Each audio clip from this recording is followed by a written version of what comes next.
ঘুমোবো আমি, ঘুমোবে তুমি, গল্প শোনাবে ঘুম পড়ি, হালকা আলো চোখ বন্ধ। চলো একটা গল্প শুনি, রাতের গল্প বাংলায়। আজকের গল্প, কুমির আর শিয়াল। এক যে ছিল কুমির, বাস করত এক নদীতে।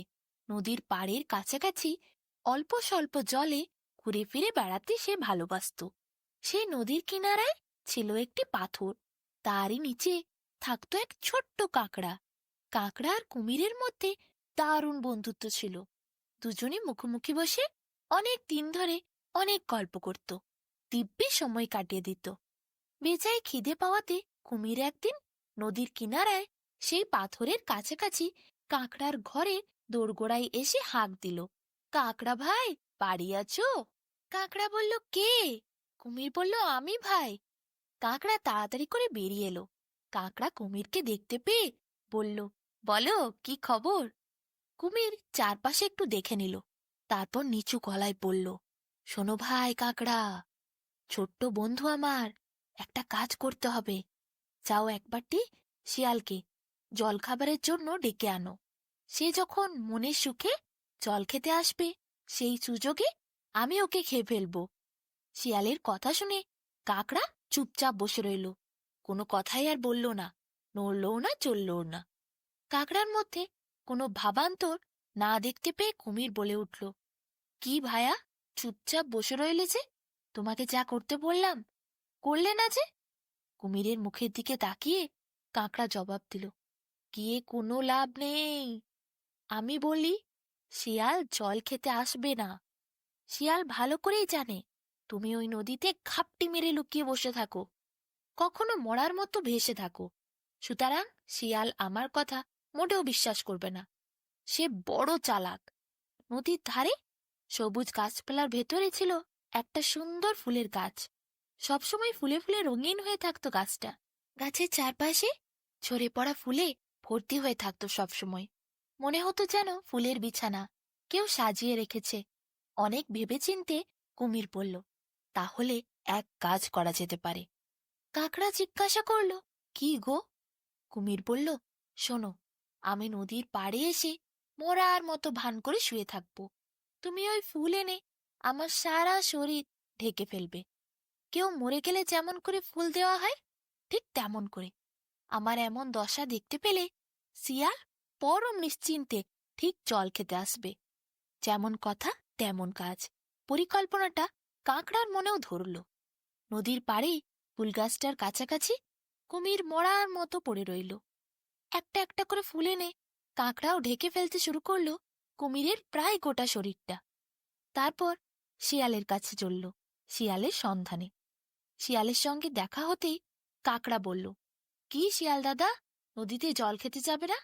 অনেকদিন তো তুমি জল টল খেতে যাচ্ছ না দেখছি। নদীর জল কিন্তু আজকাল আরো বেশি স্বচ্ছ হয়ে গেছে। যাবে কি করে? অবশ্যই ওই কুমিরটার জন্য যাও না। না, কুমিরটা তো ঘাপটি মেরে পড়ে থাকে। তেষ্টা থাকলেও জল খাবার উপায় নেই, জল খেতে পারো না ওই জন্য। শিয়াল তখন বলল, সবই তো জানো, আর কি বলবো।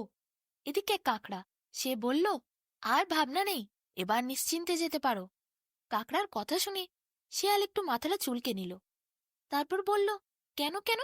কাকড়া বলল, আপদ তো বিদায় হয়েছে। ফুলগাছের তলায় গিয়ে দেখবে চলো, কুমিরটা কেমন মরার মতো পড়ে আছে। ফুল দিয়ে সাজিয়ে এইমাত্র আমি শেষ শ্রদ্ধা তাকে নিবেদন করে এলাম। শত হলেও বহুদিন তো পাশাপাশি ছিলাম আমরা। কাকড়ার কথায় শিয়াল এলো কুমিরকে দেখতে।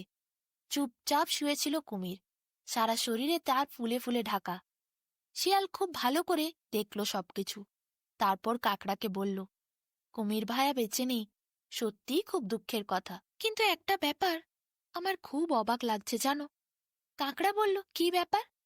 তখন শিয়াল বলল, আমাদের দেশে কুমির যখন মারা যায়, তারা কিন্তু লেজটা হালকা হালকা করে ধীরে ধীরে নাড়ায়। কিন্তু এই কুমির তো লেজই নাড়াচ্ছে না। কি করে বুঝবো এ মারা গেছে কিনা? মারা তো গেছে মনে হচ্ছে, কিন্তু কোথাও একটা সন্দেহ থেকেই যাচ্ছে। শিয়ালের কথা কানে যেতেই কুমির ধীরে ধীরে লেজটা নাড়াতে শুরু করল। শিয়াল বুঝে গেল, আরে কুমির তো বেঁচে আছে। কুমির তাকে নিশ্চয়ই খাওয়ার জন্য কোনো ফন্দি এঁটেছে। শিয়াল তারপর ছুট দিল, আর এক মুহূর্ত সেখানে দাঁড়িয়ে রইল না। এদিকে কাকড়া এইসব দেখে মাথায় হাত দিয়ে বসলো, ভাবলো কুমির কি বোকা, যেই শিয়াল বলল অমনি লেজ নাড়াতে শুরু করে দিল। আচ্ছা, মারা গেলে কি কেউ লেজ নাড়াতে পারে? এরপর আর কি, শিয়াল তো সেখান থেকে চলে গেছে। কাকড়া তখন কুমিরকে চিৎকার করে বলল, আর লেজ নাড়িয়ে লাভ নেই, উঠে যাও। কুমির ফুল ফুল ছুঁড়ে যখন উঠল, ফুলের বিছানা থেকে উঠে তাকিয়ে এসে বলল, কি হলো, শিয়াল কোথায় গেল? কাকড়া মাথায় হাত দিয়ে বলল, তুমি সব নষ্ট করে দিয়েছো। মারা গেলে কেউ লেজ নাড়াতে পারে, তোমাকে শিয়াল বলল, আর তুমি লেজ নাড়াতে শুরু করে দিলে। কুমির তো সত্যিই তখন বুঝলো, এ কি, শিয়াল তো ভীষণ চালাক, সে তো বোকা বানিয়ে গেল। কুমির মরার মতো এতক্ষণ পড়ে রইল, কোনো লাভ হলো না। এরপর অনেক দিন কেটে যায়। কাকড়া আর কুমিরের ওপর রাগ কিন্তু শিয়ালের কমে না। শিয়াল কিন্তু সেদিন বুঝে গেছিল, তাকে ধরার ফন্দিই করেছিল কুমির। তাই একদিন শিয়াল একটা মস্ত বড় ফাঁদ পেতে কুমিরের কাছে যায়। কুমিরকে দূরের থেকে নদীর পাড় থেকে চিৎকার করে বলে, কুমির ভাই, কুমির ভাই, বাড়ি আছো? কুমির তখন নদীর জলের থেকে উঁকি মেরে বলে, কি শিয়াল মশাই, এতদিন পর? তুমি তো আর নদীর ধারে পাশে জলই খেতে আসো না, তোমার সাথে তো দেখাই হয় না। শিয়াল বলে, আর বলো না, কাজে খুব ব্যস্ত ছিলাম। তা আমার একটা নতুন বাড়ি হয়েছে, সেই বাড়িতে আমি আমার সব বন্ধুদের নেমন্তন্ন করে খাওয়াবো। তোমাকে কিন্তু আসতেই হবে, কাল বিকেল বেলা। কুমির খুব খুশি হয়। এরপর কুমিরকে নেমন্তন্ন করে চলে যায় শিয়াল কাঁকড়ার কাছে। কাঁকড়াকে গিয়ে বলে, তারও নেমন্তন্ন, তাকেও যেতে হবে নেমন্তন্ন খেতে শিয়ালের বাড়িতে। একটা নতুন বাড়ি খুঁজে পেয়েছে শিয়াল, সেই নতুন গর্ত সে সবাইকে দেখাতে চায়। কাঁকড়াও শুনে খুব খুশি হয়।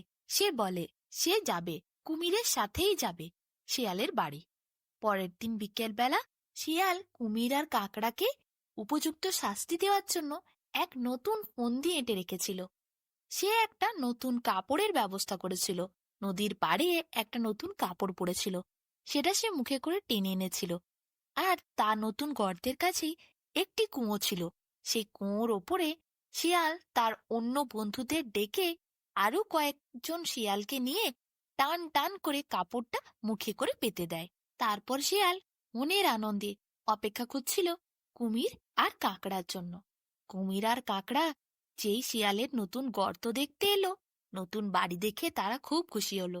শিয়াল বলল, সকলের বসার জন্য বিশেষ ব্যবস্থা করা হয়েছে। কুমির আর কাঁকড়া দেখল কি সুন্দর বসার আয়োজন, নতুন কাপড় পাতা।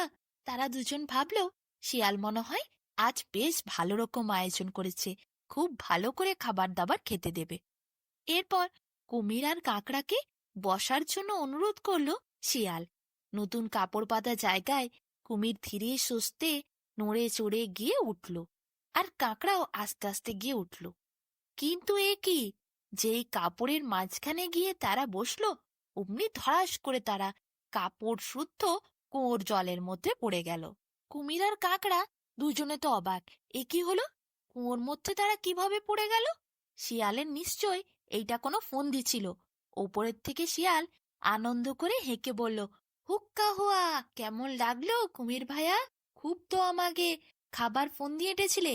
আর কাঁকড়া, আমি জানি না তুমি কুমিরের সাথেই সব সময় ফন্দি এঁটে বেড়াও, আমার সব জানা আছে। এরপর তোমরা ওই কুয়োতেই পড়ে থাকো, কেমন লাগে দেখো। শিয়ালের পর আনন্দে নেচে নেচে সেখান থেকে চলে যায়। এদিকে কুমির কিভাবে কুয়োর থেকে উঠবে বুঝতে পারে না। কাঁকড়া অনেক ধীর গতিতে আস্তে আস্তে করে উঠতে শুরু করে। প্রায় 2-3 দিন পর কাঁকড়া সে কুয়োর থেকে বেরিয়ে আসে। এরপর কি, কুমিরকে বাঁচানোর জন্য সে হাতিকে গিয়ে অনুরোধ করে। হাতি একটি দড়ি নিয়ে আসে, কুমিরকে সেই দড়ি ফেলে দেয় আর উঠে আসার জন্য বলে। ছুঁড়ে করে দড়িতে টান দেয় হাতি। সেই দড়ি ধরে কুমির কোনো রকমে বেরিয়ে এসে প্রাণ বাঁচায়। কুমির মনে মনে ভাবে, আর জীবনে কোনোদিন মরার ভান করব না। মরার ভান করতে গিয়ে এরপর সত্যি সত্যি মরে যাচ্ছিলাম। ওই শিয়াল যা ফন্দি এঁটেছিল, কি যে হতো যদি হাতি ভায়া তুমি না আমাদের বার করতে। হাতিকে অনেক ধন্যবাদ দিল কাঁকড়া এবং কুমির। তারপর থেকে আর কোনোদিন শিয়ালকে ওই নদীর আশেপাশে বা ওই চত্বরে দেখা যায়নি। এদিকে কুমির আর কাকড়াও আর কোনোদিন সাহস করেনি শিয়ালের খোঁজ নেওয়ার।